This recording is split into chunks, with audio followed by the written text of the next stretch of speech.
राम जन्म की कथा।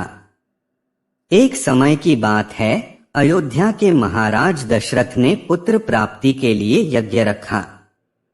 इस यज्ञ के लिए राजा दशरथ ने अपनी चतुरंगिणी सेना को काले कान वाले घोड़े को छोड़ने का आदेश भेजा। उनकी इच्छा थी कि इस महान यज्ञ में हर कोई शामिल हो, इसलिए राजा ने सभी ऋषिमुनियों व विद्वान पंडितों को आमंत्रण भेजा। निर्धारित दिन पर महाराज दशरथ अपने दोस्त गुरु वशिष्ठ, ऋंग ऋषि व अन्य विद्वानों के साथ यज्ञ मंडप में पहुंचे। इसके बाद विधिवत रूप से यज्ञ की शुरुआत हुई। मंत्र उच्चारण और पाठ जैसे सभी विधि विधान के साथ कुछ घंटों में यज्ञ पूरा हुआ। राजा दशरथ ने फिर सभी ब्राह्मणों, विद्वानों व अतिथियों को उपहार में धन और गाय आदि देकर आदरपूर्वक विदा गया।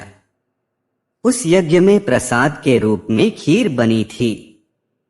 उस प्रसाद में पुत्र प्राप्ति का आशीर्वाद था, जिसे खाने के बाद तीनों रानियां गर्भवती हो गईं। कुछ समय बाद चैत्र माह में शुक्ल पक्ष की नवमी तिथि के दिन राजा दशरथ की पहली पत्नी यानी रानी कौशल्या ने एक बच्चे को जन्म दिया। उस बच्चे के चेहरे में इतनी रौनक थी कि हर कोई देखकर समझ जाता था कि वह आम बच्चा नहीं है। इसी तरह राजा की दूसरी रानी कैकेयी ने एक पुत्र और तीसरी रानी सुमित्रा ने 2 पुत्र को शुभ नक्षत्रों में जन्म दिया। राजा दशरथ का महल और नगर 4 पुत्रों के जन्म से खिलखिला उठा। चारों तरफ आनंद और जश्न का माहौल था। पूरी प्रजा खुशी से गा व झूम रही थी। इस खुशी को देखकर देवता भी फूलों की वर्षा करने लगे।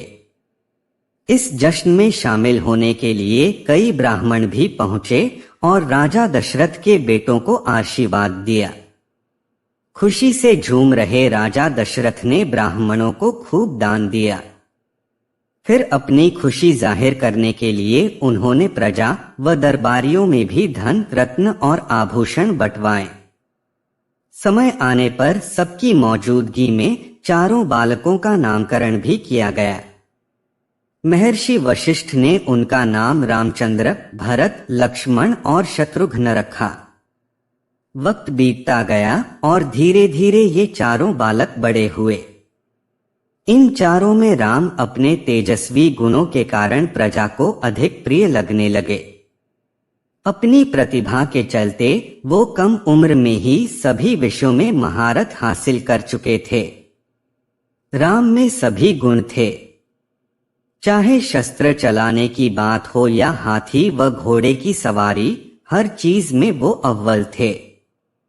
साथ ही वो माता पिता व गुरुओं का भी खूब सम्मान करते थे। उनके गुणों के कारण बाकी के 3 भाई भरत, लक्ष्मण और शत्रुघ्न भी उनसे काफी कुछ सीखते थे।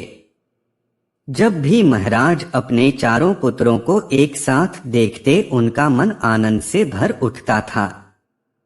राम में मौजूद गुणों के कारण उन्हें श्री राम और भगवान राम तक कहा जाने लगा। आगे चलकर राम के जीवन पर 2 पवित्र ग्रंथ लिखे गए, रामचरितमानस और रामायण। कहानी से सीख, व्यक्ति के गुण ही उसे पहचान दिलाते हैं। अगर गुण और संस्कार अच्छे हों तो वह भगवान तुल्य हो जाता है।